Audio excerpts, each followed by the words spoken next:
નમસ્કાર, star India TV ન્યૂઝમાં આપનું હાર્દિક સ્વાગત છે। આપ જોઈ રહ્યા છો સ્ટાર ઇન્ડિયા ટીવી ન્યૂઝ, સત્યની વાતે સત્યની સાથે। સંત નિરંકારી મિશન દ્વારા દાહોદ ઝોનમાં નિરંકારી સંત સમાગમનું આયોજન રાછરડા ગામમાં કરવામાં આવ્યું હતું। આજ રોજ સદગુરુ માતા સુદીક્ષાજીના આશીર્વાદથી દાહોદ ઝોનની અનાસ બ્રાન્ચના રાછરડા ગામમાં વિશાળ નિરંકારી સંત સમાગમનું આયોજન કરવામાં આવ્યું હતું। સંત સમાગમમાં જૂનાગઢથી પધારેલા જ્ઞાન પ્રચારક શ્રી કાલુબાઈજીની અધ્યક્ષતામાં સંત સમાગમનું આયોજન કરવામાં આવ્યું હતું, જેમાં 5000 જેટલા શ્રદ્ધાળુઓગણ હાજર રહ્યા હતા, જેમાં દાહોદ, છોટાઉદેપુર, મહીસાગર અને પંચમહાલ 4 જિલ્લાઓમાંથી હજારોની સંખ્યામાં સંતો આવીને આ સંત સમાગમનો લાભ લીધો હતો।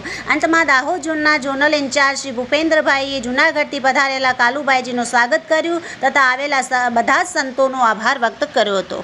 Star India TV news Dahod reporter Yogeshbhai Makwana, જિલ્લા દાહોદ।